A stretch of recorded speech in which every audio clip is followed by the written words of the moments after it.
Macron said that Islam around the world faced problems. He said he wasn't stigmatizing Muslims, but some disagreed. Dunia Islam memprotes Prancis. Ini karena pernyataan Emmanuel Macron. Islam adalah agama yang kini mengalami krisis di seluruh dunia. What we must fight is Islamist separatism. It's a conscious, theoretical, socio-political project. It's repeatedly at odds with the values of the Republic and often leads to the creation of a counter-society. Macron membela kebebasan ekspresi di negaranya. Ia tak bisa melarang warga di sana untuk membuat karikatur Nabi Muhammad. Seorang guru Prancis bernama Samuel Paty pro pada kebebasan berekspresi. Di kelas, ia menunjukkan karikatur Nabi Muhammad yang dipublikasi majalah satir, Charlie Hebdo. Guru itu dipenggal oleh seorang imigran asal Muslim Rusia berusia 18 tahun. Macron mengutuk pembunuhan itu, tapi ia ditafsir mengeneralisasi seolah itu adalah ajaran Islam yang sedang mengalami krisis. Protes di aneka negara Muslim terhadap Prancis mengeras. Aksi protes dan boikot Prancis kembali bergulir di berbagai daerah.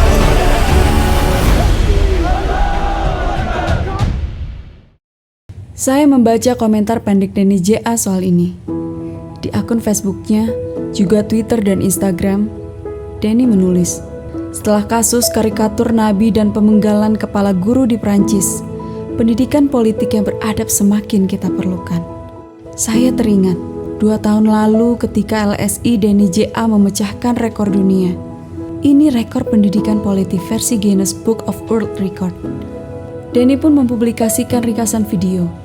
Terasa suasana gegap gempita ketika ia memecahkan rekor dunia soal pendidikan politik.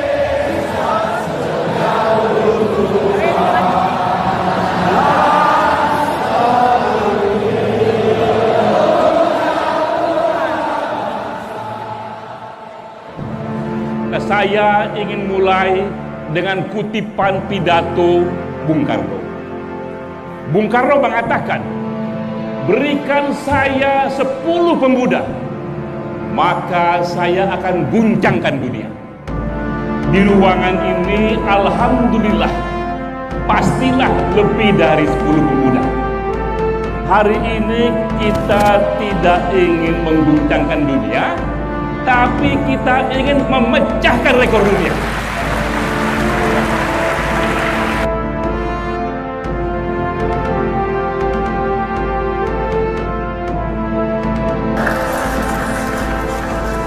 It's a great pleasure for me to announce that LSI NEGA has broken the record.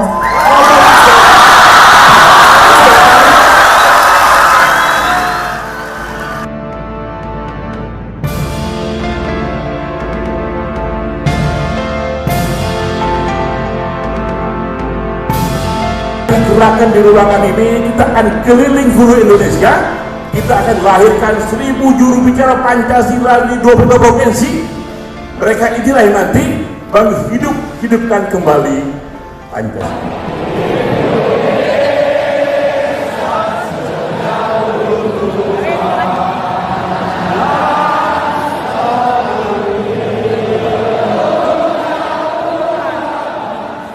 Wow, sebuah pencapaian yang spektakuler. Perlunya kita memasifkan kembali pendidikan warga negara. Perlu pendidikan politik bagi warga negara agar semakin beradab. Bukan rekor dunia itu saja yang menyentak saya, tapi saya tersentuh dengan gagasan Denny J.A.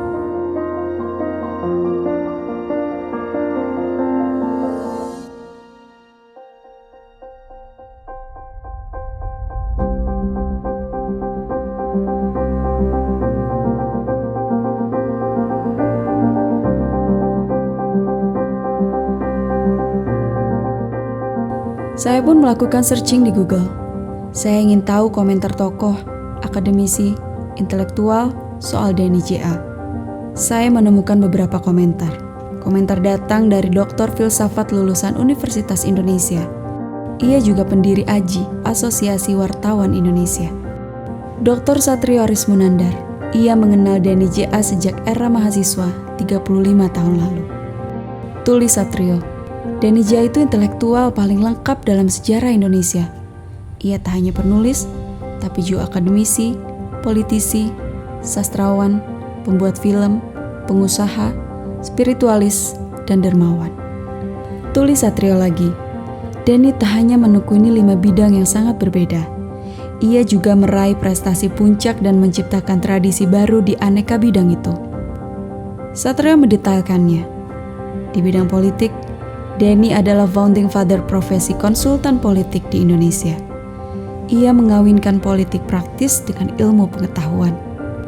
Denny ikut memenangkan 4 kali calon presiden dalam 4 pemilu berturut-turut. 2004, 2009, 2014, 2019. Denny mendapat penghargaan Time Magazine sebagai satu dari 30 tokoh berpengaruh di dunia internet 2015. Denny peroleh penghargaan itu bersama Presiden AS Barack Obama, Presiden Argentina, Cristina Fernandez, dan selebriti Justin Bieber dan Beyonce. Di dunia sastra, Denny mempelopori genre baru puisi esai. Ini puisi panjang, historical fiction, dengan catatan kaki. Puisi esai ciptaan Denny kini sudah masuk menjadi kata baru dalam Kamus Resmi Bahasa Indonesia. Denny juga memperoleh penghargaan sastra tingkat regional negara ASEAN tahun 2020. Penghargaan ini dari Malaysia. Terima kasih jika saya dianggap ikut berikhtiar, ikut mengerjakan ijtihad budaya dengan mengembangkan puisi esai. Memang puisi esai ini ada respon saya terhadap situasi, karena ini puisi yang formatnya agak berbeda, ada catatan kaki di sana, karena ia memfiksikan fakta yang sedang menjadi kepedulian banyak orang, disampaikan dengan bahasa yang populer, dia berbabak-babak, berkisah-kisah, ada drama di dalamnya, ya. Dan juga puisi esai ini melampaui teks, karena ia pun diterjemahkan menjadi aneka video animasi, menjadi film, dan dia sesuai dengan era digital yang orang katakan Internet of Things. Terima kasih banyak jika karena ini saya mendapatkan penghargaan. Dan memang sekarang ini sejak tahun 2012, ketika pertama kali saya membawa puisi esai dengan buku Atas Nama Cinta, kini sudah terbit sekitar 100 buku puisi esai. Di bidang bisnis, Denny adalah self-made millionaire. Ia merangkak dari mahasiswa yang selalu kekurangan uang untuk membiayai kuliahnya. Pelan-pelan Denny menjadi pengusaha kaya raya.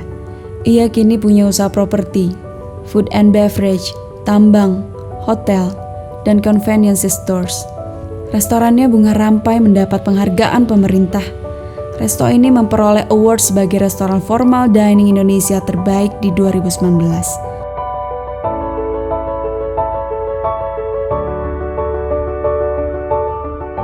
Denny J.A. juga membuat 8 film pendek atas 8 cerpen esainya. Semua bertema jeritan batin di era virus corona. Bintang film Indonesia papan atas peraih Piala Citra membintangi film ini.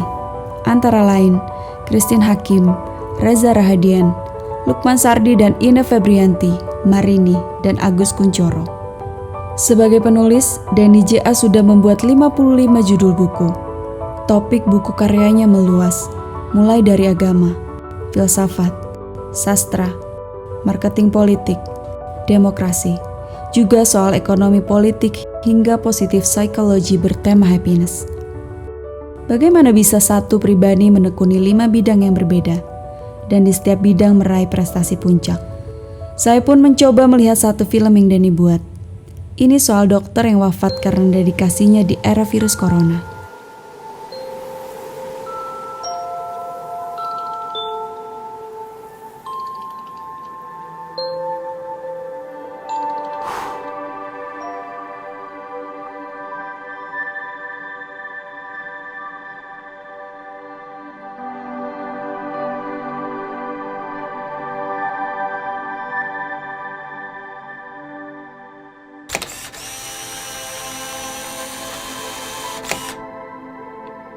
Kematian itu bukan sekedar angka dalam tabel statistik. Itulah responku ketika membaca berita sudah lebih dari 100 dokter di Italia wafat karena terpapar virus corona.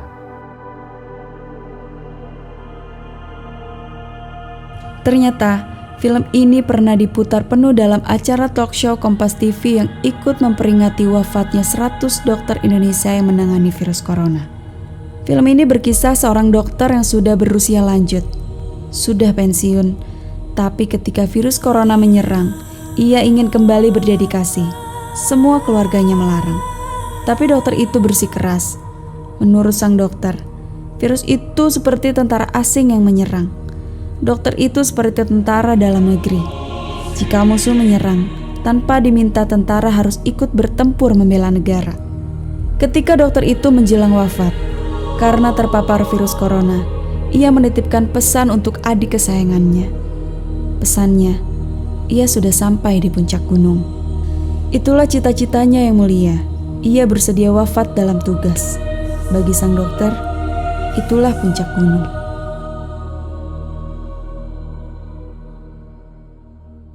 Adrenalin saya naik, antusias saya bertambah. Ingin saya tahu lebih detail soal Denny J.A. Apakah yang membuatnya mempunyai energi besar, multitalenta? Saya menemukan komentar dari Dr. Joas Adi Prasetya. Ia seorang pendeta, tapi juga doktor teologi, juga seorang profesor. Joas mengutip Paula Prober, seorang psikolog yang banyak meneliti anak-anak yang prodigi, genius, dan gifted. Tulis Joas, Denny J.A. ini memiliki rainforest mind, pribadi yang kompleks, gifted, intens, dan multitalenta. Saya tertegun. Saya telusuri biografi singkatnya. Denny J.A. lahir di Palembang 4 Januari 1963. Sejak kecil, ia anak yang sering kesepian. Ia banyak menghabiskan waktu sendirian, membaca buku-buku dongeng. Karena ekonomi keluarganya yang kurang, Denny membiayai kuliahnya sendiri. Ia kuliah di 4 tempat sekaligus. Wow, yaitu arsitektur UI, ilmu politik UI, hukum UI, dan filsafat Driyarkara. Tapi ia hanya menamatkan sarjananya di Fakultas Hukum UI. Untuk membiayai kuliahnya, ia menjadi kolumnis beberapa koran nasional. Di usia mahasiswa, 23 tahun, ia sudah berpolemik dengan intelektual terkemuka di Indonesia. Topiknya soal 50 tahun polemik kebudayaan. Polemik itu di harian paling terkemuka saat itu, Kompas. Denny pun mendapatkan beasiswa untuk sekolah master program di University of Pittsburgh di Amerika Serikat. Bidangnya Public Administration dan Public Policy. Denny juga mendapatkan beasiswa untuk sekolah ilmu politik hingga PhD di Ohio State University. Selama 7 tahun, Denny tinggal di Amerika Serikat. Ujar Denny, perpustakaan universitas di Amerika Serikat adalah surga. Ia acap kali menghabiskan waktu di sana hingga tengah malam. Teringat masa mahasiswa di Indonesia, ia acap kali ke toko buku, namun tak punya uang untuk membeli buku. Denny berlama-lama berdiri sambil membaca pengantar dan kesimpulan buku yang diminatinya. Kini ia bisa duduk santai di perpustakaan. Semua buku yang diminatinya ada di sana. Sepulang dari Amerika Serikat, Denny J.A. berkeluarga. Ia acap kali tertegun di tengah malam. Walau sudah menyandang gelar PhD, ekonominya tak memadai. Sudah habis waktunya untuk bekerja, menulis, mengajar, menjadi host TV, host radio, pembicara di aneka diskusi dan seminar. Acara talk show-nya di Metro TV live mulai 12 malam. Ia sampai rumah jam 2 dini hari. Besoknya, jam 6.30, ia sudah harus ke studio radio. Ia menjadi host Radio Delta. Hidupku harus berubah, tekad Denny. Saat itulah, Denny memutuskan untuk juga menjadi pengusaha. Ia harus mencapai financial freedom. Ia harus punya bisnis yang autopilot, yang menghasilkan uang tanpa ia harus bekerja.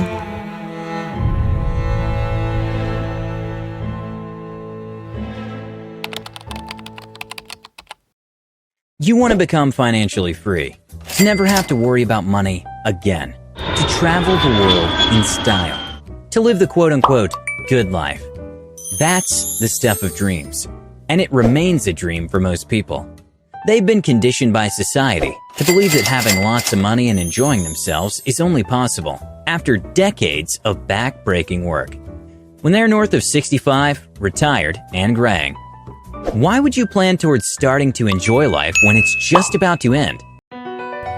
Ia ingin hidup nyaman secara ekonomi, tapi juga punya banyak waktu luang. Ia akan bebas berkarya karena punya banyak waktu luang dan sudah sampai pada financial freedom. Ia targetkan pasif income-nya melampaui spending-nya setiap bulan. Danny pun bernegosiasi dengan takdirnya. Awalnya ia mengira takdirnya menjadi intelektual, tapi Danny bernegosiasi. Ia ingin juga menjadi pengusaha. Ia ingin menjadi self-made millionaire. Danny acap kali menceritakan momen ini. Di suatu tengah malam, ia menangis. Ia sudah bekerja keras sekali. Kaki sudah menjadi kepala, kepala menjadi kaki. Di tengah malam, Danny berdoa, "Ya Tuhan, tunjukkan mujizat-Mu. Buat aku kaya raya." Danny membayangkan hujan emas turun dari langit menyentuh seluruh tubuhnya. Ia membayangkan ini dengan khusyuk.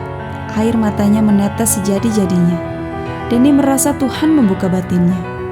Sejak malam itu, ujar Danny, seolah terbuka mata yang ketiga, yaitu mata batin finansial. Ia pun melahap aneka buku. Ia pelajari tips memulai bisnis yang sukses. Danny pun menjadi pengusaha. Setelah menjadi miliuner, Danny kembali merasa hampa. Ia lukiskan perjalanan batin itu dalam satu puisinya. Telah ia daki bukit-bukit harta, diburu, disembah jadi berhala, tiba di puncak sunyi menganga. Tak ada mutiara. Ujar Danny, tak ada blue diamond dalam istana harta. Danny kembali bernegosiasi dengan takdirnya. Ujarnya kekayaan semata tak membuatnya bahagia. Danny pun mendaki gunung yang berbeda. Ini ucapan Danny yang sering ia ulang-ulang kepada teman-temannya. Kita hidup karena apa yang kita ambil, tapi kita bahagia karena apa yang kita beri. Danny pun kembali hijrah. Ia mempraktekkan hidup yang selalu berdharma, menolong, power of giving. Ia sangat senang ketika memberangkatkan belasan anak-anak yatim piatu untuk umroh. Usia mereka 8-12 tahun. Ujar pembina panti asuhan, itu mimpi anak-anak yatim piatu. Mereka ingin berdoa untuk ayah dan ibunya yang sudah wafat di tanah suci Mekah. Saya menonton sekitar 50 pidato Danny J.A. di YouTube. Nah, saya teringat Julian Benda. Ini yang bukunya ditulis mungkin 100 tahun yang lalu ini, tahun 20-an, mengenai pengkhianatan intelektual. Itu tahun 20-an ya hampir 100 tahun yang lalu. Perlu kita rayakan itu ya. Ini buku yang orang bilang ini membuka mata, karena dia bercerita bagaimana intelektual mulai berkhianat, mulai mengabdikan diri kepada kepentingan parsial dan meninggalkan peran utamanya yang menurut Julian Benda seharusnya menjadi satu kekuatan yang merepresentasikan public interest ya. Dan ideologinya waktu itu dirumuskan sebagai ideologi humanisme universal. Inilah figur ideal intelektual, mereka yang semata-mata memproduksi pengetahuan dalam rangka kebenaran public interest untuk ideologi humanisme universal. Perhatian Danny memang sangat luas, mulai dari agama hingga sastra, politik hingga happiness, film hingga bisnis. Tapi di luar perhatian intelektualnya, bernegosiasi dengan takdir menjadi topik sentral Danny J.A. dalam mengelola hidup. Ia hijrah beberapa kali dalam hidupnya. Danny tak ingin hanya menjadi intelektual. Ia bernegosiasi dengan takdirnya. Ia juga ingin menjadi entrepreneur. Setelah sukses menjadi entrepreneur, ia kembali bernegosiasi dengan takdirnya. Ia tak ingin mencari uang menjadi puncak orientasi hidupnya. Ia ingin hidup yang berdharma. Power of giving. Saya diundang Denny J.A. untuk wawancara di vilanya, Mega Mendung. Konon, di villa ini, ia sering merenung soal hidup dan melahirkan karya.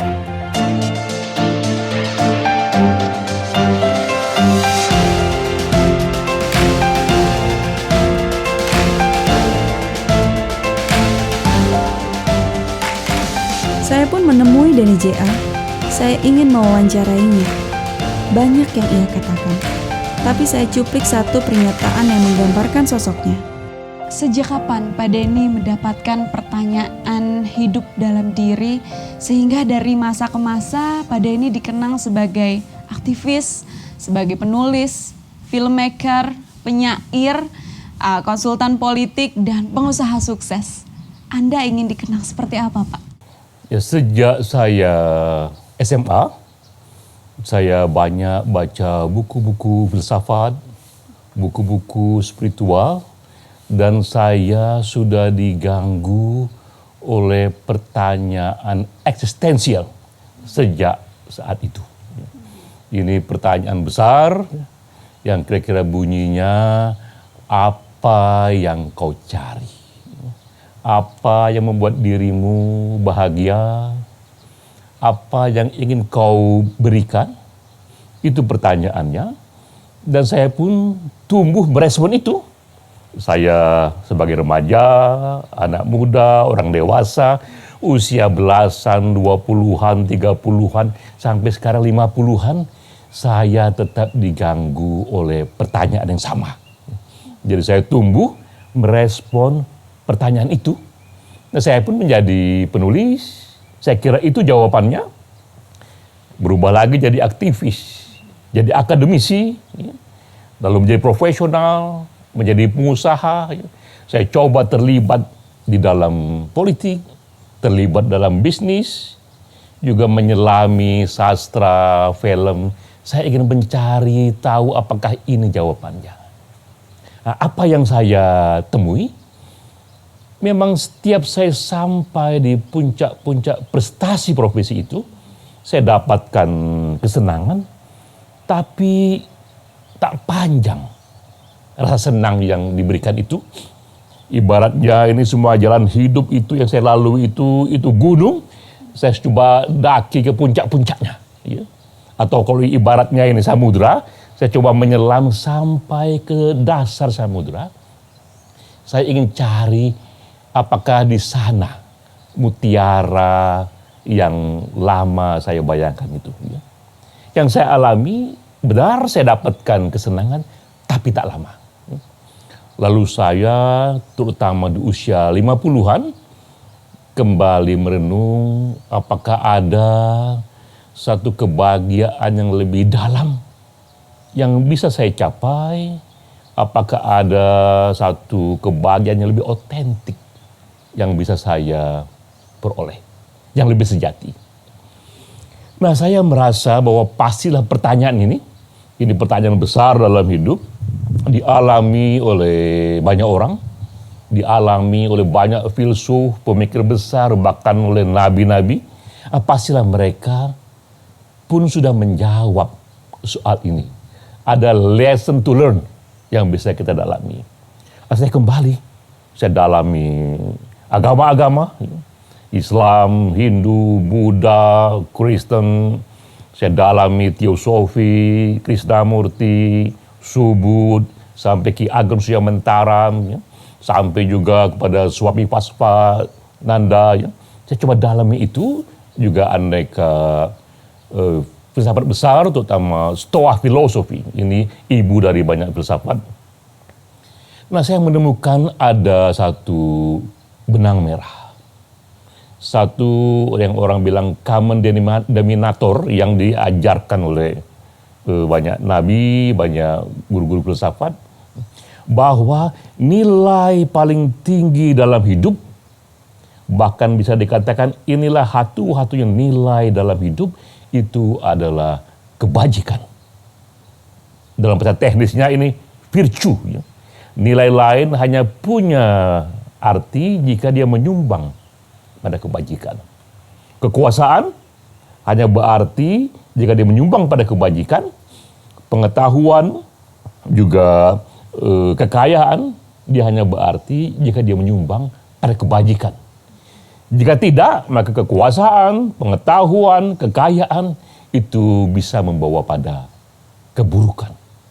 Dan itu yang saya alami di usia 50-an, bahwa puncak dari pencarian itu, mutiara itu adalah kebajikan. Maka sekali lagi, saya hijrah. Ya. Ini saya dalam sepanjang hidup saya ini banyak sekali saya hijrah. Negosiasi dengan takdir. Ya. Kembali saya bernegosiasi. Saya katakan, ya Tuhan, dalam sisa umur ini, bawalah saya hanya terlibat dalam soal kebajikan saja. Jadi ibarat sejarah itu adalah lapangan luas. Saya hanya ingin menuju pada dinding kebajikan, walaupun saya hanya menyumbangkan satu batu bata kecil. Jadi kalau tadi kembali pada pertanyaan, ingin dikenang sebagai apa setelah panjang perjalanan ini, setelah banyak gunung saya capai, aneka samudera saya selami, jawaban saya justru semakin sederhana. Bahwa saya hanya ingin dikenang membawa kebajikan. Sekecil apapun.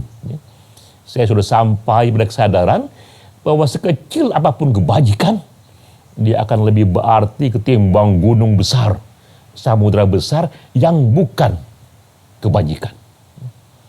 Lama saya merenung, saya sadari bahwa kebajikan itu adalah cahaya Tuhan di muka bumi.